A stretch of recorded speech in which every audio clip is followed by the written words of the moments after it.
100% सच्चाई बताने आया हूं मैं आज। जब हैदराबाद म्युनिसिपल कॉरपोरेशन का इलेक्शन हुआ,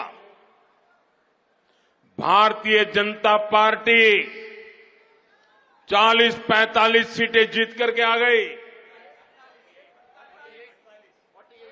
48 किसी को बहुमत नहीं मिला।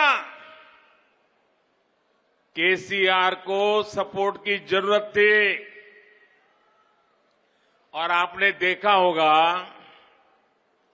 हैदराबाद कॉरपोरेशन के चुनाव के पहले वो एयरपोर्ट में पूरी फौज लेकर के मेरा स्वागत करने के लिए आते थे, बढ़िया बढ़िया माला पहनाते थे, बहुत सम्मान करते थे, याद है ना? फिर क्या हुआ भाई, अचानक बंद हो गए। अचानक इतना गुस्सा क्यों निकल रहा है? इसका कारण यह है कि हैदराबाद के चुनाव के बाद, ये भी तारीख चेक कर ले मीडिया वाले, वो दिल्ली मुझे मिलने आए, बहुत बढ़िया मुझे शाल उड़ाई, बहुत मुझे आदर किया और इतना प्यार दिखाया, ये केसीआर के कैरेक्टर में ही नहीं है। और फिर मुझे कहने लगे कि आपके नेतृत्व में देश प्रगति कर रहा है, हम भी एनडीए का हिस्सा बनना चाहते हैं, आप हमें एनडीए में शामिल कर दीजिए। मैंने कहा आगे क्या? बोले हैदराबाद में म्युनिसिपल कॉरपोरेशन में हमारी मदद कर दीजिए। मैंने केसीआर को कहा आपके कारनामे ऐसे हैं, मोदी आपके साथ जुड़ नहीं सकता है। और मैंने उनसे हर प्रकार से मदद करने का इनकार कर दिया, उनको एनडीए में एंट्री देने से इनकार कर दिया। उसके बाद उनका दिमाग फटका, फिर एक बार दोबारा आए। वो मुझे कह रहे हैं कि मोदी जी मैंने बहुत काम कर लिया, अब मैं सारा कारोबार केटीआर को दे देना चाहता हूं। That is the reason why this party, BJP, is called the biggest jute factory of India. The biggest Jumla factory and jute factory of India is Bharatiya Janata Party. And the chancellor of this university, the WhatsApp university which propagates all this nonsense, is Prime Minister Narendra Modi himself.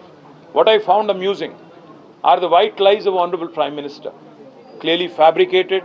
And, I think he should start writing scripts for movies. He'll make a great storyteller and a great story writer. తప్పకుండా మంచి మంచి స్టోరీలు రాయొచ్చు ప్రధానమంత్రి గారు. Oscar award కూడా వస్తుంది. ఆయన యాక్టింగ్కి, ఆయన స్క్రిప్ట్ రైటింగ్ స్కిల్స్కి డెఫినెట్గా ప్రయత్నం చేస్తే మంచిది. This Prime Minister is so inconsistent. He says on the one hand, BRS has funded Congress in Karnataka. And he says that he has not allowed us into NDA. हमें कोई पागल कुत्ता ने काटा है क्या कि एनडीए में हम जाके शामिल हो जाएं? आज पूरे के पूरे पार्टी आपको एनडीए को छोड़ के बाहर जा रहे हैं. आपको अगर आप देखेंगे, शिवसेना छोड़ के गई आपको, जनता दल यू आपको छोड़ के गई है, तेलुगु देशम आपको छोड़ के गई है, शिरोमणि अकाली दल आपको छोड़ के गई है. साथ है कौन आपके? सीबीआई, ईडी, आईटी, इनके अलावा है कौन आपके एनडीए में? आज प्राइम मिनिस्टर ये मानते हैं अपने आप को कि वो बहुत क्लीन आदमी है और बाकी पूरा दुनिया करप्ट है. प्राइम मिनिस्टर को मैं याद दिलाना चाहता हूं, क्या हो गया हिमंत बिस्वा शर्मा पे जो केस था, आपके पार्टी में शामिल हो गए, केस गायब. हमारे यहाँ के जो एमपी हैं सीएम रमेश और सुजना चौधरी, उन पे आरोप लगाए, केस भी लगाए, ईडी, सीबीआई, आईटी. क्या हो गया केसों का? नारायण राणे पे केस क्या हो गया? ज्योतिरादित्य पे, सिंधिया पे जो केस थे, आपके साथ शामिल होने के बाद क्या हो गया? और आप जब बात करते हो प्राइम मिनिस्टर साहब कि फैमिली पॉलिटिक्स, डायनेस्टी, मैं आपसे पूछना चाहता हूं, है कौन अनुराग ठाकुर? धुमाल के बेटे नहीं है. ज्योतिरादित्य सिंधिया कौन है? माधवराव जी के बेटे नहीं है क्या? है कौन जय शाह? कोई क्रिकेटर है? कोई बहुत बड़े कोच हैं? कौन है जय शाह? क्या आपने उनको बीसीसीआई के जनरल सेक्रेटरी बना दिया? आप जब बात करते हो प्रधानमंत्री जी, सोच के संभल के करना, क्योंकि केसीआर फाइटर है, वो चीटर के साथ काम नहीं करते हैं। केसीआर जी कभी भी जिंदगी में आप जैसे लीडरों के साथ, आप जैसे पार्टियों के साथ कोई समझौता नहीं करेंगे। हम पूरे विश्वास के साथ ये कहते हैं, हम कोई दिल्ली के गुलाम नहीं है, हम गुजरात के गुलाम नहीं है, दिल्ली के गुलाम नहीं है। हम तेलंगाना जनता के आशीर्वाद से आज तेलंगाना में 2 बार चुने गए, डेमोक्रेटिकली इलेक्टेड गवर्नमेंट हमारी है। अगर आपको लगता है कि आपके डराने से, आपके चिल्लाने से, आपका गला फाड़ फाड़ के बोलने से लोग यहाँ पे बहक जाएंगे और एक बहकावे में आएंगे, तो आपकी नादानी है। और एक बात भी मैं कहता हूँ, उन्होंने ये भी कहा कि हमारे चीफ मिनिस्टर ने उनके पास जाके परमिशन लिया कि मुझे चीफ मिनिस्टर बनाना था। मैं प्रधानमंत्री जी को याद दिलाना चाहता हूँ, अगर हमारी पार्टी की कोई फैसला अगर लेना है तो हमारे पार्टी के विधायक लेंगे, हमारे पार्टी के पॉलिट ब्यूरो लेंगी। आपसे नो ऑब्जेक्शन सर्टिफिकेट लेने की क्या नौबत आ पड़ी है? हमें कोई फर्क नहीं पड़ता कि मोदी या बीजेपी क्या मानती है, क्या किसको देखना चाहती है। यहाँ पे तेलंगाना जनता आज केसीआर जी को तीसरी बार मुख्यमंत्री बनाने के लिए चुनने के लिए तैयार है। आप कितना भी गला फाड़ लें, कितना कुछ भी बोल लें और कितने भी झूठ बोल लें, जितने भी सफेद झूठ आप बोलें, आप कुछ भी नहीं कर पाएंगे। और मैं आज चैलेंज करता हूं बीजेपी को, पिछली बार जो चुनाव हुए थे तेलंगाना में 2018 में, आपके 105 विधानसभा के कैंडिडेट की डिपॉजिट जब्त हो गई, जमानत जब्त हो गई थी।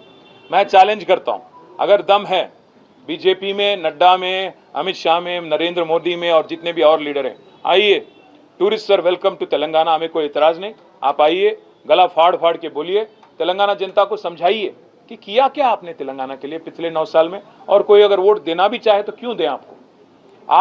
मैं चैलेंज करता हूं, पिछली बार 105 सीटों में आपकी जमानत जब्त हो गई थी, इस बार 110 सीटों में आपकी जमानत जब्त हो जाएगी और इस बार आपको एक भी एमपी आपको तेलंगाना से नहीं मिलेगा, क्योंकि आप इतने झूठ बोल चुके हो, इतने कारनामे कर चुके हो। और सबसे अहम बात ये पूछना चाहता हूं प्राइम मिनिस्टर, आप ये मानते हो अपने आप को कि आप बहुत ही साफ इंसान हो, बहुत ही करप्ट, क्या बोलते हैं उनको, क्लीन इंसान हो, तो आप क्यों मुखर गए?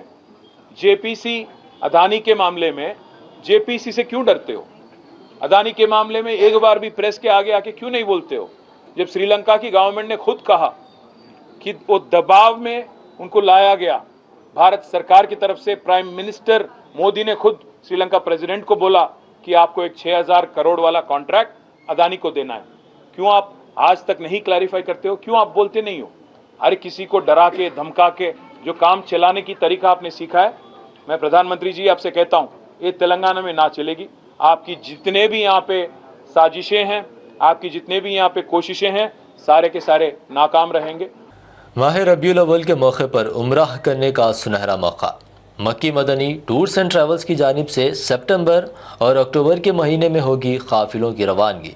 हैदराबाद एयरपोर्ट से सऊदी अरब और फिर हैदराबाद लौटने तक मुकम्मल रहनुमाई। मक्का मुकरमा में 300 मीटर और मदीने शरीफ में 100 मीटर की दूरी पर स्टार होटल में ख्याम। 3 वक्त हैदराबाद का खाना और लॉन्ड्री की भी सहूलत।